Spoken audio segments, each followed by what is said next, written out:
Bueno, vamos a meternos de lleno en este repaso histórico sobre una de las décadas más complejas y diría que más intensas del siglo XX, la España de los años 30. Imaginaos que estamos en una clase magistral donde el objetivo es desgranar, de forma totalmente objetiva, cómo unos cambios políticos tan acelerados llevaron a todo un país al desastre absoluto. Vamos a ver qué pasa cuando el péndulo político de una nación oscila con demasiada fuerza. A ver, el menú de hoy es claro. 1. El nacimiento de la democracia. 2. Las causas de esa enorme tensión social. 3. El punto de ruptura. 4. El inicio de la guerra. 5. La dimensión internacional del conflicto. Y por último, el desenlace. Empezamos por el principio. Parte 1. El nacimiento de la democracia con la Segunda República. Fijaos, es vital que tengamos las fechas clave grabadas a fuego antes de avanzar. 1931, proclamación pacífica de la República. 1934, la Revolución de Asturias. 1936, victoria del Frente Popular y el golpe militar. Y 1939, el fin oficial de la contienda. Tened esta cronología en mente porque nos va a guiar en todo momento. Nos situamos en el 14 de abril de 1931. Tras unas elecciones municipales, el rey Alfonso XIII decide hacer las maletas y abdica. De repente, España estrena una nueva constitución democrática, que, ojo, era un texto avanzadísimo para su época. Trajo consigo el sufragio universal, un Estado laico sin religión oficial y además descentralizó los territorios. Y aquí la figura clave, el arquitecto de este ambicioso proyecto, fue Manuel Azaña. Pasamos a la parte 2. Las causas de las tensiones sociales. Ese choque entre las reformas y sus reacciones. Durante el llamado bienio reformista, entre el 31 y el 33, el gobierno pisó el acelerador a fondo. Querían cambiar el país de arriba abajo. ¿El plan? Pues redistribuir las tierras para atajar el problema agrario, apartar a los militares antirrepublicanos, construir nada menos que 10.000 escuelas nuevas, 10.000, y laicizar el Estado, limitando la enorme influencia que tenía la Iglesia Católica en aquel momento. Pero claro, y aquí está la madre del cordero, toda acción genera una reacción. Fijaos en el contraste. Por un lado, los campesinos sin tierra, los sectores laicos y las regiones conseguían por fin lo que llevaban años reclamando. Pero por otro lado, las instituciones tradicionales se sintieron bajo ataque continuo. Los terratenientes perdían sus latifundios, la Iglesia perdía el monopolio de la educación y el ejército veía amenazado su estatus histórico. Para los conservadores, todo iba demasiado rápido, pero para los sindicatos obreros las reformas se quedaban muy cortas. España ha dejado de ser católica.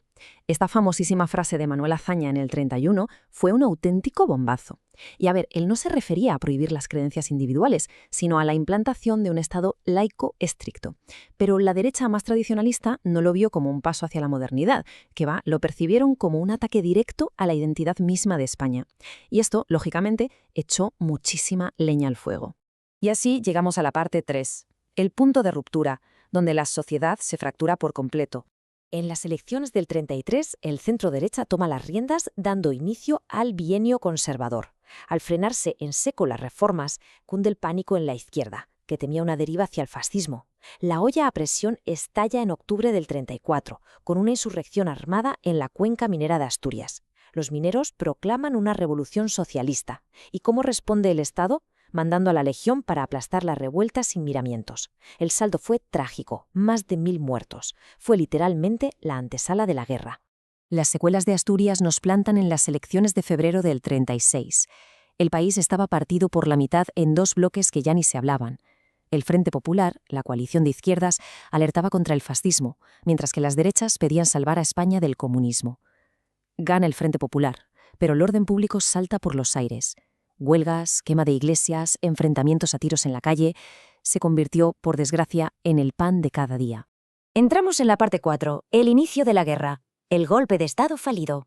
Aquí está el momento clave. El 18 de julio de 1936, una parte del ejército se subleva para tumbar a la República. Pero, y esto es crucial, fracasan a nivel táctico. Los golpistas no logran hacerse con toda la península. El gobierno resiste, entrega armas a los sindicatos y gran parte del ejército se mantiene leal. Paradójicamente, al no triunfar del todo, este golpe de Estado partió a España en dos pedazos, desatando una guerra civil en toda regla. En cuestión de semanas nos encontramos con dos mundos radicalmente distintos. En la zona republicana, el poder real cae en manos de los comités obreros, dando paso a una revolución social sin precedentes, colectivizaciones y también a una brutal persecución anticlerical. Mientras tanto, en la zona nacional o sublevada, el general Franco va concentrando todo el poder, montando un estado militar, católico y de corte fascista. Y hay que decirlo claramente, en ambos bandos se aplicó una represión sistemática y letal contra cualquiera que pensara diferente. Vamos con la parte 5. El conflicto salta fronteras. La intervención internacional. El miedo a que esto desembocara en un conflicto mundial era palpable. Por eso, democracias como Francia y el Reino Unido se inventaron un famoso pacto de no intervención. Pero vamos, fue una ficción absoluta. El bando sublevado recibió un apoyo militar gigantesco de la Alemania nazi y la Italia fascista, y la República, al verse aislada por Occidente, solo encontró ayuda material en la Unión Soviética, además del apoyo vital de las brigadas internacionales, miles de voluntarios extranjeros que vinieron a frenar al fascismo. El gran premio para las tropas de Franco era conquistar Madrid. Con el apoyo de la aviación italo-alemana avanzaron a toda velocidad. Pero Madrid resistió el asedio.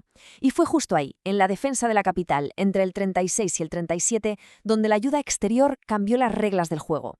La llegada de los tanques soviéticos y las brigadas internacionales consiguió frenar en seco el avance franquista, convirtiendo lo que parecía un golpe rápido en una guerra de desgaste larguísima. Al no poder tomar la capital, las fuerzas franquistas cambian de objetivo y miran hacia el norte industrial. Y ahí vivimos uno de los episodios más oscuros de nuestra historia. El 26 de abril del 37, la Legión Cóndor alemana bombardea Guernica. Ojo, no buscaban un objetivo puramente militar, querían aterrorizar a la población civil y probar nuevas tácticas aéreas masivas. Fue una masacre que le enseñó trágicamente al mundo la destrucción absoluta que se vería muy poco después en la Segunda Guerra Mundial. Llegamos a la última sección, parte 6, el final del conflicto y el inicio de la dictadura. El desgaste pasó factura, agotando sistemáticamente a las fuerzas republicanas. Tras perder el norte, el ejército republicano lanza una última ofensiva a la desesperada, la famosa Batalla del Ebro, a finales del 38. Fue un combate larguísimo y sangriento que terminó de hundir sus defensas. En enero del 39 cae Barcelona, luego Madrid, y finalmente, el 1 de abril, Franco emite ese último parte anunciando oficialmente que la guerra ha terminado. Pero más allá de los movimientos de tropas, hay una realidad humana desgarradora detrás de todo esto. Para huir de las bombas y el hambre, miles de familias tomaron la durísima decisión de evacuar a sus hijos. Cerca de 3.000 niños acabaron en la Unión Soviética y muchos otros fueron a Francia, Inglaterra o México. Se pensaba que iba a ser algo temporal, de unos meses, pero para muchísimos de estos niños de la guerra, la victoria franquista y el estallido mundial hicieron que ese exilio durase décadas. ¿Y cuál fue el resultado de todo esto? Pues el conflicto desembocó en un régimen autoritario que duraría casi 40 años. Franco instauró una dictadura personalista cimentada en el ejército y el catolicismo más estricto. De un plumazo, todas las reformas republicanas se fueron a la basura. Se anuló la reforma agraria y se prohibieron los partidos de la oposición y los sindicatos libres, dejando a Falange como partido único. Y la represión continuó implacable mediante tribunales militares y campos de concentración. Para cerrar este repaso de hoy, quiero dejaros con una reflexión. Hemos visto cómo unas reformas muy ambiciosas, sumadas a una resistencia totalmente intransigente, empujaron al país por el precipicio. Cuando el tejido social se rompe de una forma tan violenta, dividiendo a una nación en dos realidades completamente excluyentes, nos queda una gran pregunta en el aire. ¿Cuánto tiempo, cuántas generaciones tienen que pasar para que el peso de esa polarización tan absoluta deje por fin de marcar nuestro presente?